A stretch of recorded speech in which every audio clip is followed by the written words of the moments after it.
It's already made. All right, calcitonin. Calcitonin is coming to you with love. Okay. So we're still looking at the anti-resorptives. Okay. And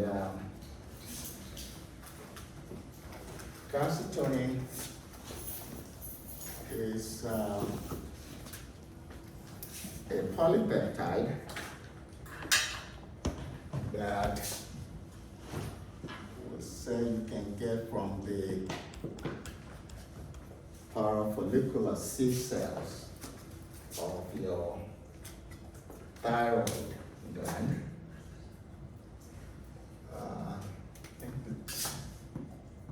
It's made up of about 32 amino acids. And you can get it from the human thyroid gland, or you can also get it from fish, from salmon. Salmon calcitonin is the one that is used clinically because it has a longer duration of action than human calcitonin, and it is also more potent. It's more potent than human calcitonin, and it has a longer duration of action. So that's the one that is used. You can see calcimar. There are two other products, Forica and Mercalcin. Those two were administered intranasally, but people were having problems with those products, so they were discontinued. So now when we talk about calcitonin, you think more about the parenteral form of your calcitonin. Okay, so that's the source.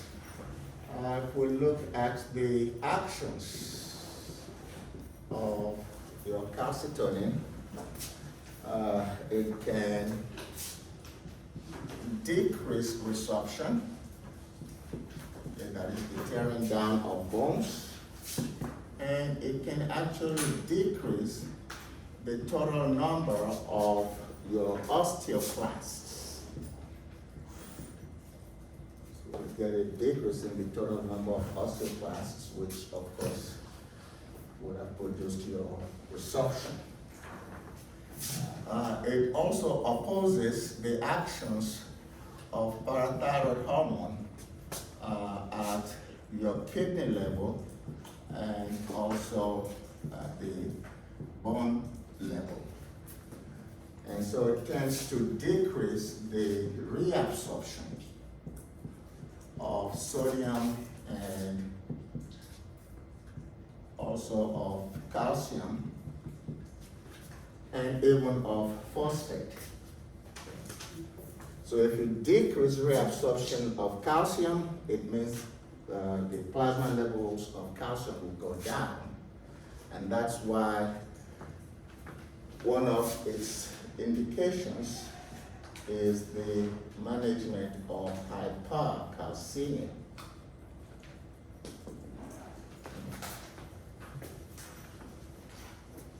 Now the drug also tends to lower your SAP and UHP, urinary hydroxyproline.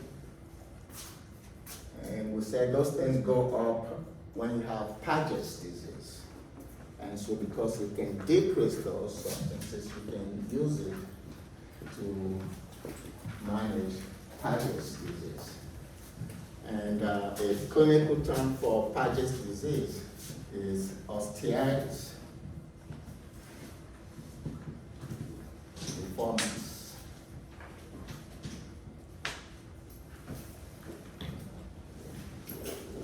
So that's another term for Paget's disease. So because it does this, it can be useful in the management of pageants. And of course, because it decreases resorption and decreases the number of class, it can be used in osteoporosis.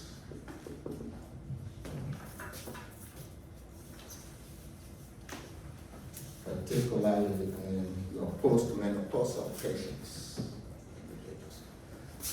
So those are the actions of your calcitonin. We can go to the admin.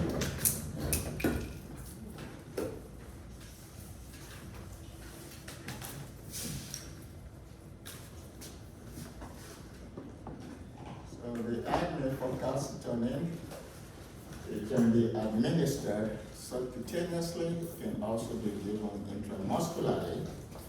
And like we mentioned, it can be administered intranasally, but those products are off the market, yes. Okay. In terms of the half-life of calcitonin, it is actually very short. It's about 45 to around 75 minutes. Okay, so 3/4 of an hour to an hour and a quarter. However, its duration of action is believed to be 24 hours. So it lasts longer than you would expect. Whenever you see that a drug that has a short duration, a short half-life, but a long duration of action, it suggests sequestration. It means that some tissue has sequestered the drug and it is releasing it at a particular slow pace. So that's what we have for calcitonin. And in terms of its metabolism, there's nothing to speak of. It just gets broken down into its constituent amino acids. Because it's a polypeptide with those 32 amino acids. And then the excretion will just be urinary. That's how it will go out of the body. So it gets broken down to constituent amino acids, and then it gets out of the urine.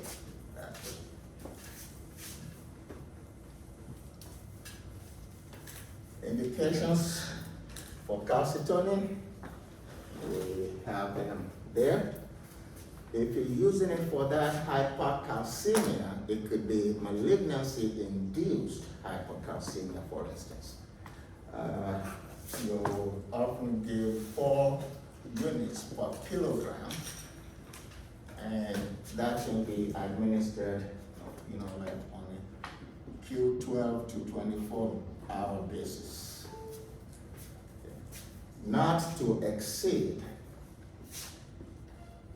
8 units per kilogram, and we're talking about subcutaneously or intramuscularly. Not to exceed 8 units per kilogram of body weight every 6 hours. For packets for osteoporosis, you would use 100 units per day parenterally for packets or osteoporosis. You can see in the literature where they mention bone metastasis as an indication of calcitonin, but that actually relates back to the use for hypercalcemia. So that's what. There's something called phantom bone pain. If an individual has had an arm or leg or limb, whatever, amputated, they can still have this sense of pain in the part that has actually been taken out of the body.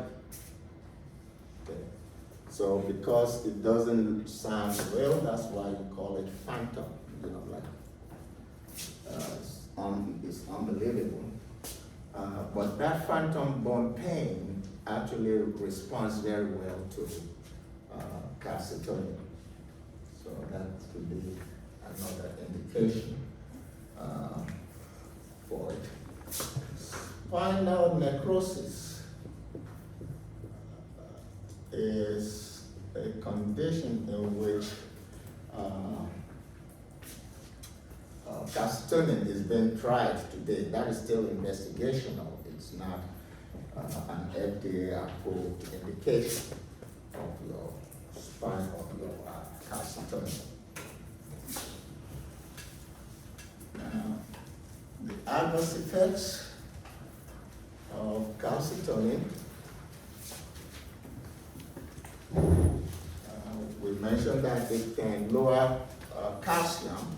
So one of the possible adverse effects is hypocalcemia, because it lowers the calcium. And we know that it can give you injection site reaction. So when you give it, you can see some itching, some rash at the injection site. And it can produce flushing. And mainly because you're injecting a substance that originally came from fish, that is from another animal, basically. So it can produce flushing. You can see edema, particularly at the foot level, that is foot edema can be an adverse effect of calcitonin. And it can have some GI-related adverse effects. So you can have your nausea, vomiting, some flatulence. All those can be present. And it can alter your taste so that you have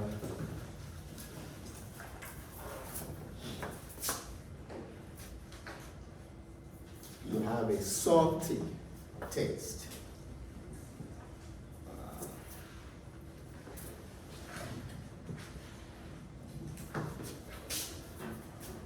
So you can see all of those in there as adverse effects of your calcitonin. And it may also affect your pulmonary system. So you get things like bronchospasm.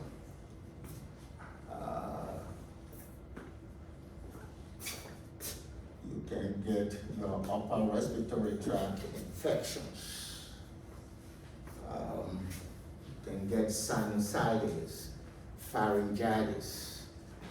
So all of those can be part of its adverse effects, and even sinusitis, as I mentioned, and pharyngitis. Okay.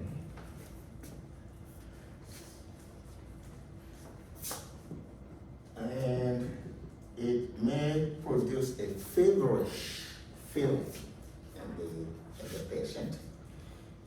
And you may also see an effect on the eye,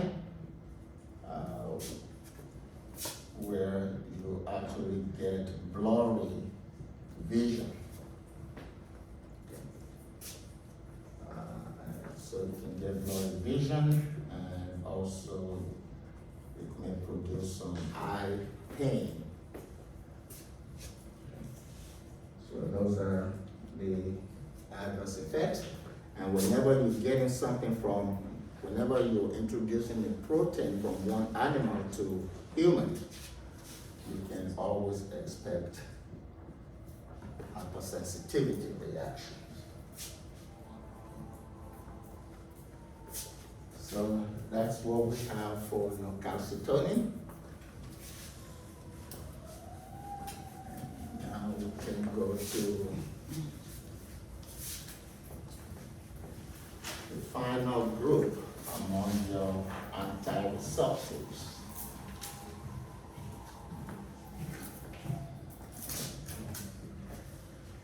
And that will be your bisphosphonates.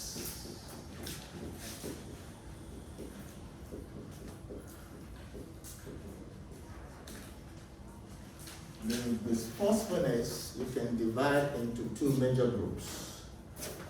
Those that are nitrogenated bisphosphonates, and you can just see them written as NBPs, that is nitrogenated bisphosphonates, and of course those that are non-nitrogenated bisphosphonates. Members of this group will include your racedronate, that's one, just do that. So epidronate, alendronate will be another one, tamidronate,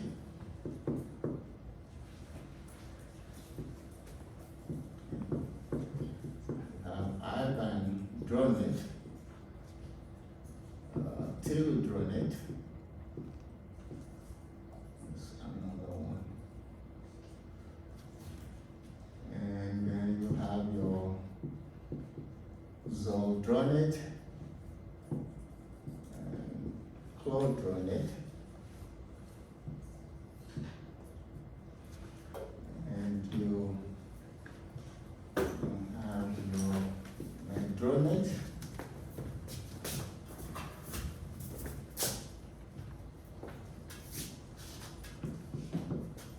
and oxydronate, and the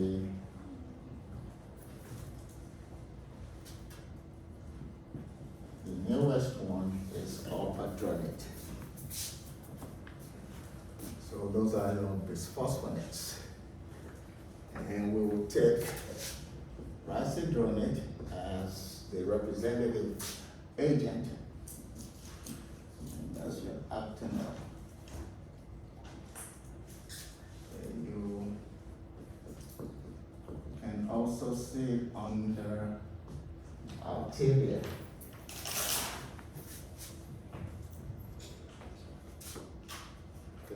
So we'll do the pharmacology of your racedronate, and then we'll come back and say a word or two about those other members of the group.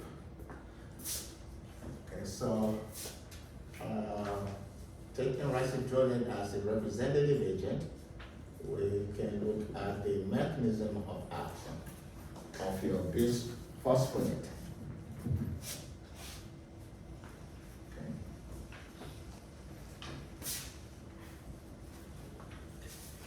Maybe we can work backwards.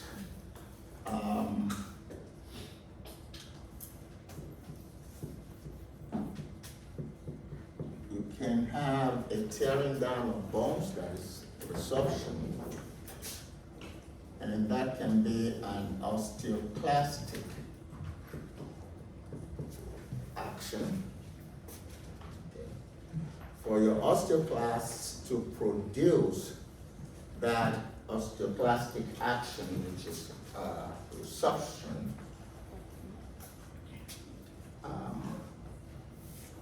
those osteoclasts must have certain proteins. They are small proteins that have to be prenulated.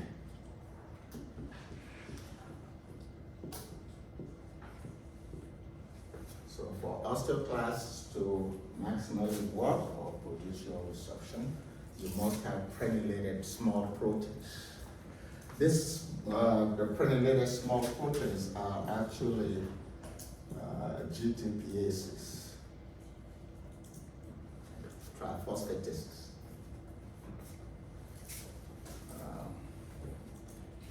You have examples of those proteases called RAW. There's one called RAB. There's one called RAP. And there's one called CDC42. So these are just examples of those small GTPases that are required for osteoclastic action. Prenylation means adding an isoprenoid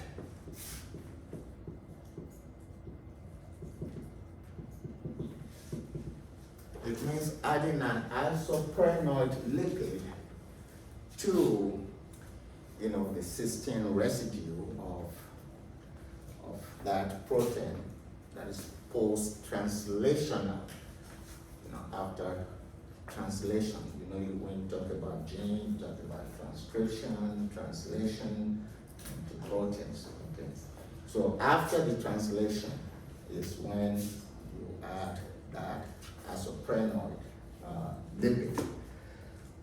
An example of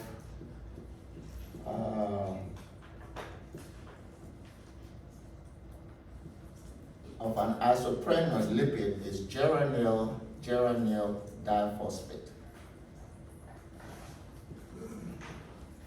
Or lipid.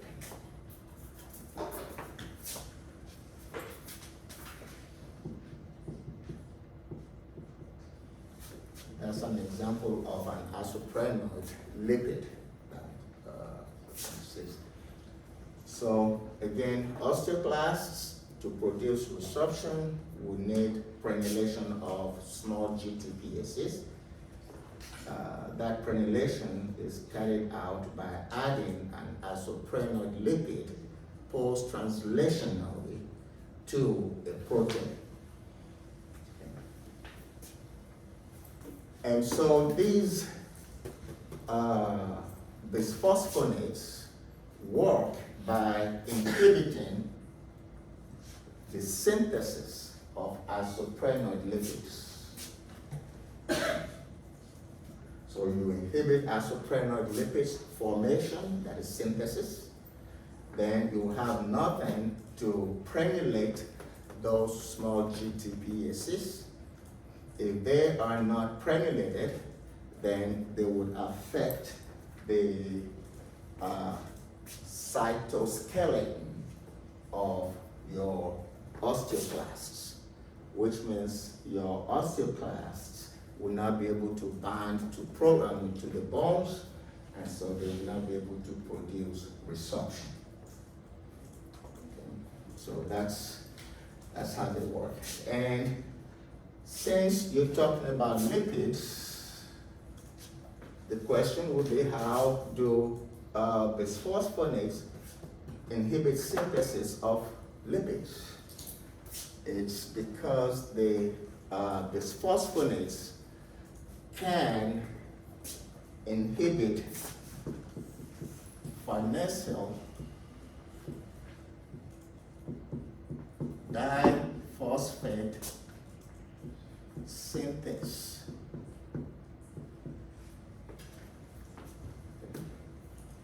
And that is a key enzyme in the pathway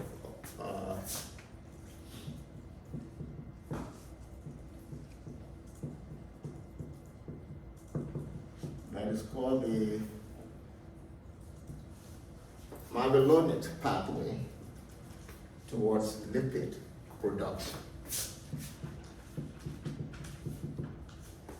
So your bisphosphonates can inhibit farnesyl diphosphate synthase, which is a crucial enzyme in lipid formation. It goes through the malolonate pathway. And so you inhibit the lipids formation, then there's no granulation of the small proteins, which is the PSs. Then the cytoskeleton of your osteoclasts will be destroyed. The osteoclasts cannot bind to the bones. If they cannot, then they cannot produce resorption. So that's the mechanism of action of all your bisphosphonates.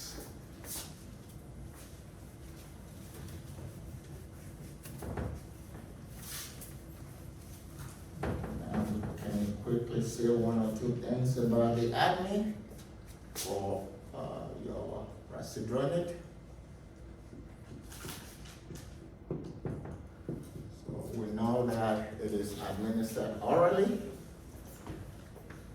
and we know that food as well as concurrent ingestion of calcium and some antacids will lead to a decrease in the absorption of your racedronate. And that's why you counsel the patients to take bisphosphonates first thing in the morning on an empty stomach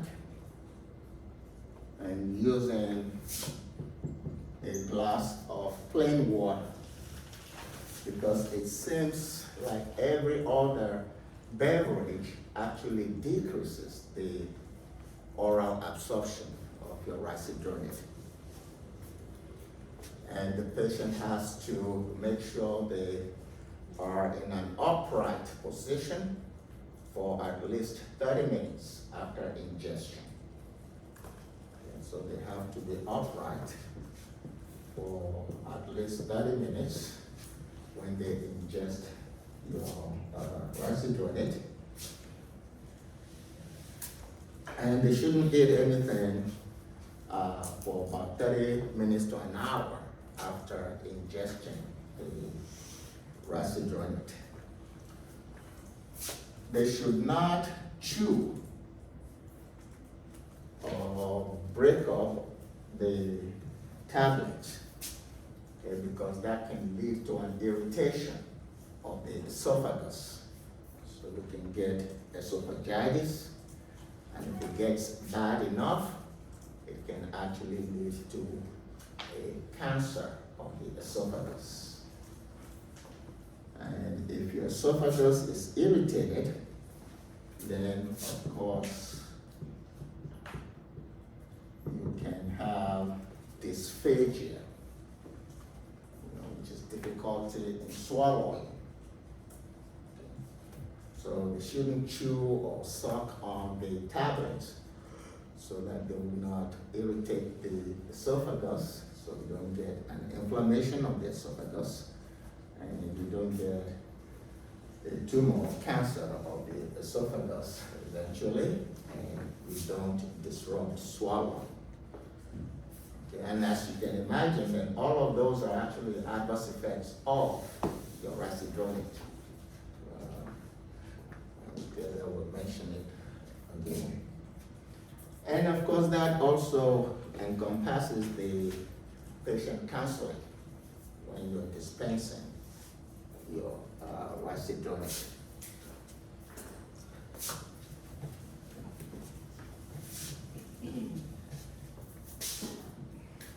So, if we look at the half-life of risedronate, it is actually biphasic. You have an initial half-life, which is about 1.5 hours. And then you have a terminal half-life, which goes from 220 to 480 hours. And considering the great affinity that bisphosphonates have for your calcium and even phosphates, but in particular calcium, the effects of your bisphosphonates may actually last up to 10 years. And that's one reason why you say that bisphosphonates should actually not be used for more than 3 to 5 years. And yet you look around, you see people taking fosamax forever, taking Actonel forever. Beyond 5 years, there's no proof of any beneficial effects. Say your bisphosphonates, they have this PCP backbone. Let's see.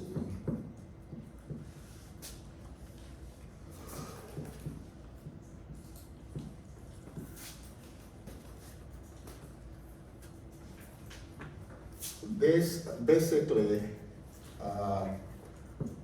represents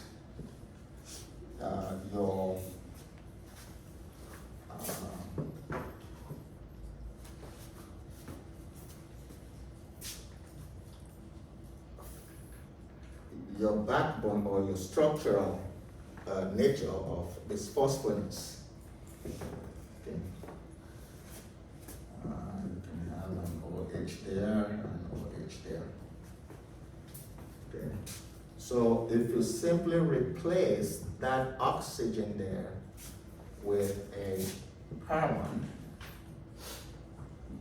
you have that PCP backbone of your bisphosphonates. And the carbon can have an R1 or R2, anyway. So that PCP backbone in the structure of your bisphosphonate is highly negatively charged. Okay. That high negativity or high negative charge is what would attract it, of course, to your divalent. And that's why the complex with your minerals in the bone, and they get incorporated into the bones, and they last there for a long, long time. Okay? So if you're using a bisphosphonate after 5 years, you're really not guaranteed any improvement in the effectiveness of the drug. So the limit should be 3 to 5 years because they're already attached, they're already incorporated into the bone structure. You had a question? Oh, That's done. Okay.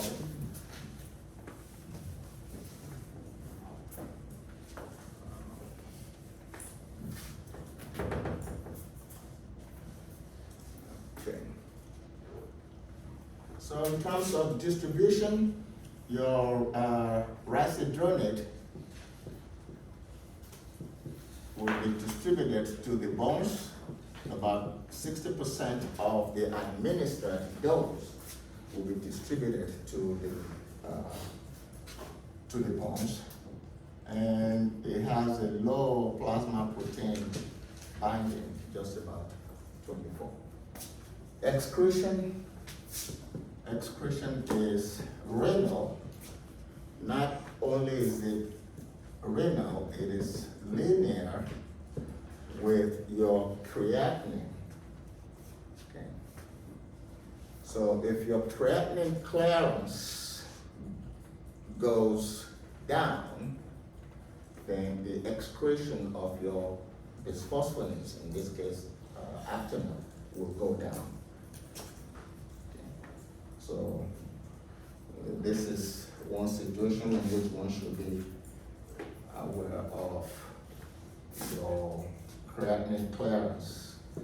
And once it gets down to 30 mils per minute, you actually have to change the dosing of your bisphosphonates. And that's true for all of them. The renal excretion is linear with creatinine clearance.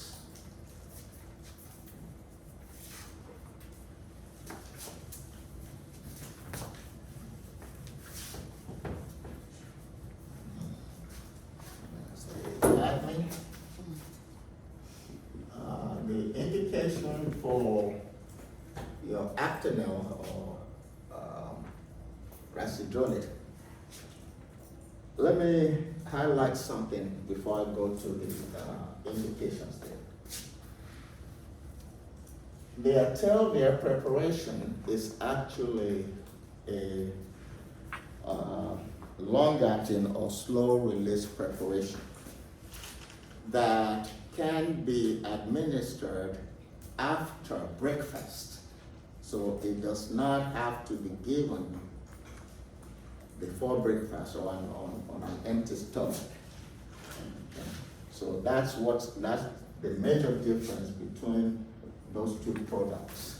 Actonel, you have to give on an empty stomach. Atelvir, you can give after a meal, after breakfast. And that's the only bisphosphonate preparation that is like that. Okay. So indications for Racidronate, of course, you can use it in Paget's disease.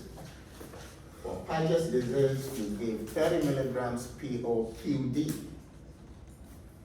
30 milligrams POQD for about 2 months. And that is effective in managing Paget's disease. Okay. Then you can use it to manage glucocorticoid-induced osteoporosis. Glucocorticoid-induced osteoporosis. For that, you use a very, very low dose. You use about 5 milligrams of Racidronate given orally.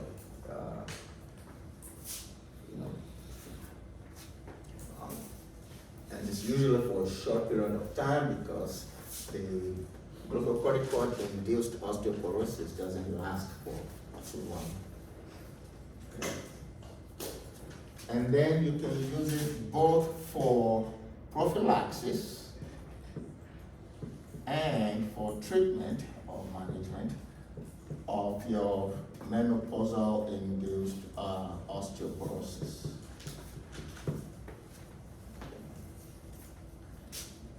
And for that, you can either give 35 milligrams PO every week,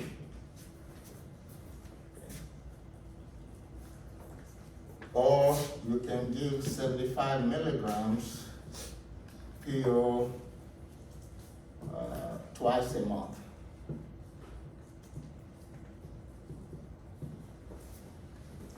And the way you do that is you give the drug on 2 consecutive days of the month. Okay.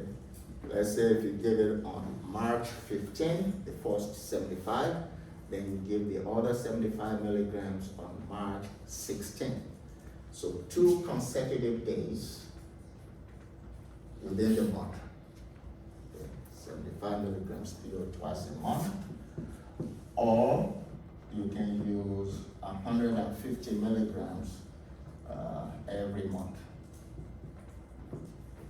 So those are all the different dosages of your bisphosphonates, of your Racidronate. Which one? I'm confused. Which, and 5 milligrams goes to who? 5 milligrams is when you have glucocorticoid induced. Okay. You use 30 milligrams for Paget's. Those are daily basis. Okay. Those are QDs. Okay. Then for the prophylaxis or management of osteoporosis, you can use any of these 3 regimens. Okay. Thank you, sir.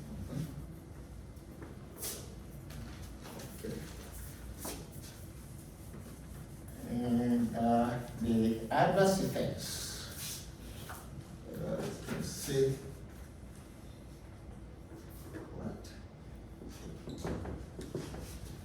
adverse effects of racidronate. One would be myalgia. Can produce myalgia. And 2, those things that we mentioned, your dysphagia, your esophagitis, esophageal ulcer, that may eventually lead to a tumor or cancer of the esophagus. Okay, so all of those can be present. Osteonecrosis of the jaw. And usually we said it is the lower jaw that that osteonecrosis. We mentioned that on the denosumab, Prolia, that can use that too.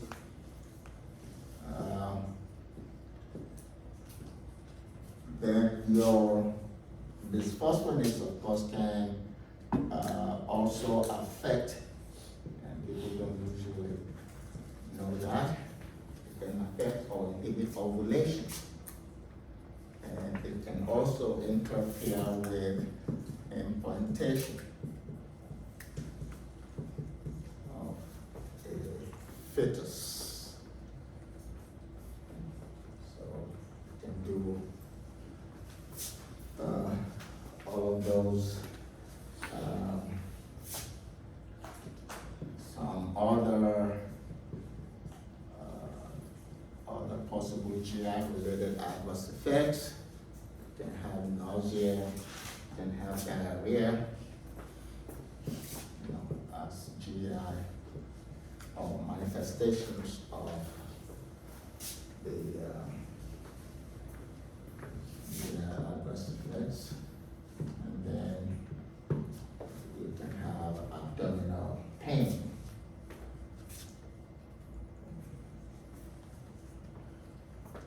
Okay, now, I think we only have 2 minutes left. And here we want to say some things about the other agents, particularly in terms of their route of administration and in terms of some indications. All the bisphosphonates can be used to manage Paget's disease, all of them, with the exception of alpadronate that has not been approved for Paget's management, and alpadronate has not been approved, and clodronate has not been approved.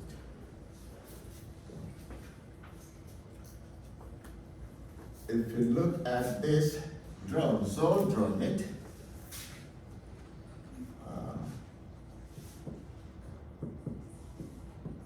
it comes in 2 forms, reclassed and Zometa.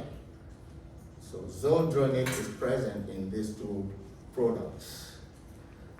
Reclassed, you give 5 milligrams IV just once for the management of Paget's disease.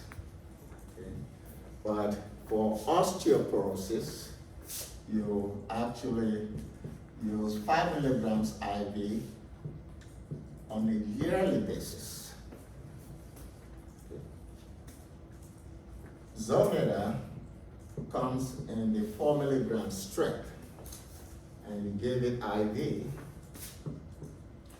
You can give it IV once for the management of hypercalcemia that is induced by malignancy. Or you can give 4 milligrams IV every 3 to 4 weeks for the management of multiple myeloma, which of course is a type of cancer.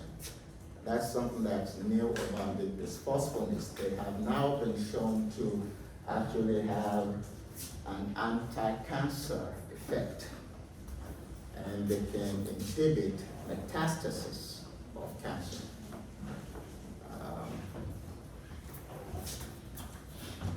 So that's another thing that stands out about these applications here.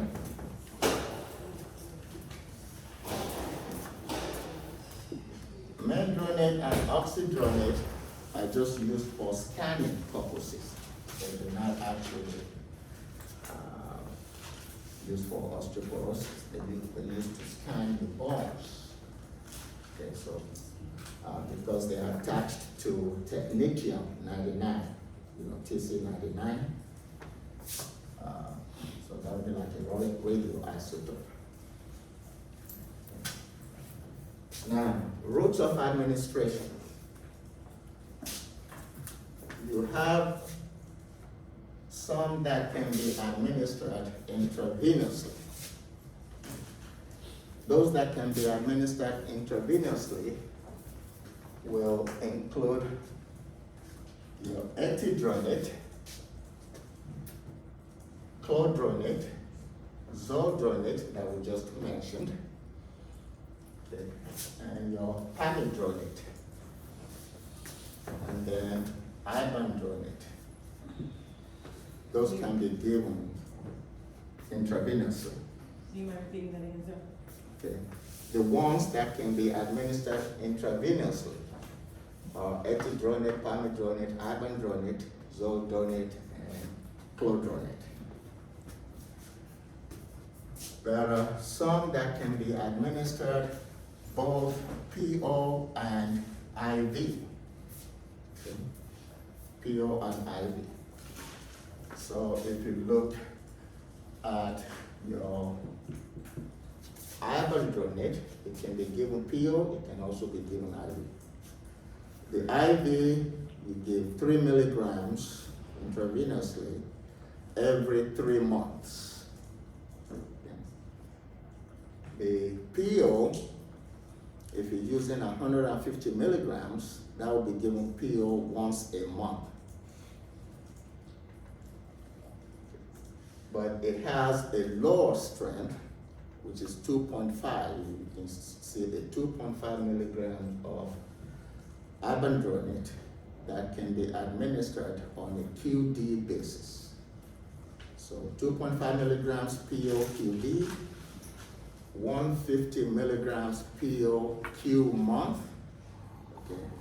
Then 3 milligrams IV every 3 months, every 90 days. So that's one of them that can be given both PO and IV. The other one that you can do that with is etidronate, and then your alpha-dronate. So those three can be given both PO and IV. And the ones that you administer just orally only will be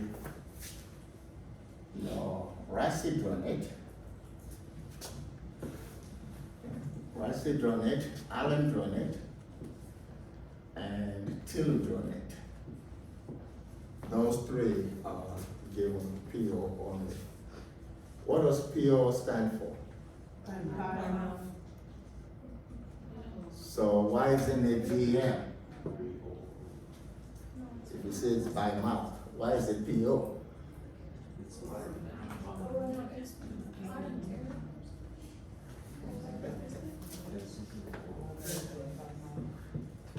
So you've just been saying PO without knowing where it comes from. Per what? Per us. What's per us? That's Latin. That's nice. Per, through. Us. Buccal cavity, mouth. That's how you got PO. This is why you're a great teacher.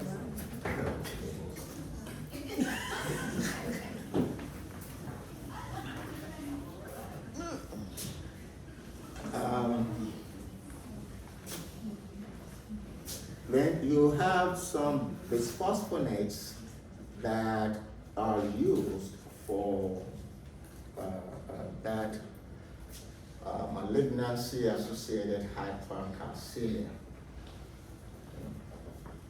And the ones that are supposed to be used for that will include your alpadronate, okay,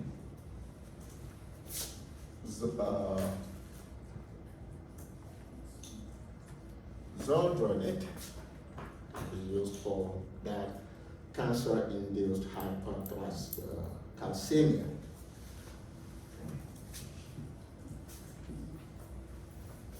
Palindronate can also be used for that hypercalcemia that is coming from malignancy, and then etidronate. So those ones are very good for the management of malignancy-induced hypercalcemia.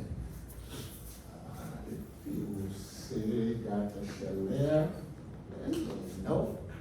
I see him. I see. That means it's finished. Oh, yeah. You have X-ray eyes to see through the walls. I think I use one of those drugs that scan through the. Okay, what else do we have to discuss? It's just the minerals, and you know those, calcium. You want to use your calcium citrate, because calcium citrate is more easily absorbed than your calcium carbonate, and it's better tolerated. And you usually give 1,000 milligrams of your calcium salt in combination with, say, 400 international units of your vitamin D. And in your handout there, you'll see the pathway for vitamin D production. The cholecalciferol is animal, orthocalciferol is plant-based. There is no biological difference. There is no pharmacological difference between those two. That is D3 is cholecalciferol, and D2 is orthocalciferol. If you look over the counter, you just say vitamin D without mentioning 3 or 2. It is referring to vitamin D3. Okay, and you always remind people not to ingest vitamin D without knowing their plasma levels coming in, because vitamin D is one of those fat-soluble vitamins, ADEK, ATK, those are all the fat-soluble vitamins, and it means that those can be retained in the body. B vitamins, you can take a gallon of them, I don't care, they will go out of the urine quickly. But your vitamin D can actually cause what is called hypervitaminosis D. Okay. And when you look at the symptoms of hypervitaminosis D, they are like symptoms of diabetes, polyphagia, polyuria, polydipsia will be present. A lot of catecholamines will be released, so the patient will have palpitations, they will have headaches, they will have tachycardia, okay? And then you have vitamin D bringing in calcium, So a lot of calcium can be deposited in organs. Okay. So you can get some organs classified, calcified, and that, of course, can lead to death. Okay. So restlessness, insomnia because of the catecholamines being released, like a shot when you have too much vitamin D in the body. I hear somebody coming in? No. Oh, I think that's it. Okay. All right, well, maybe it is coming. I'll review this.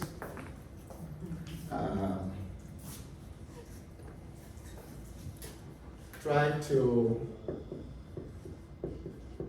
know these vitamin D related drugs.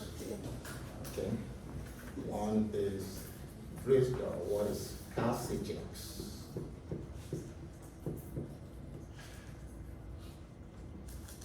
Hectorol.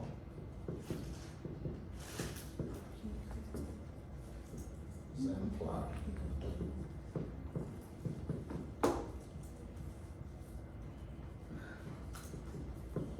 Calderol.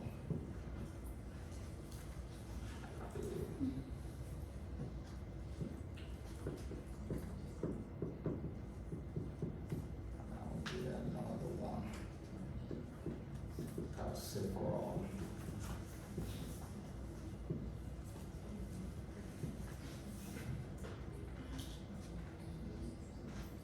Even your double necks that you administer topically, you know, is a vitamin D derivative. Okay. I don't know if he knows this, chemistry, but if it doesn't show up.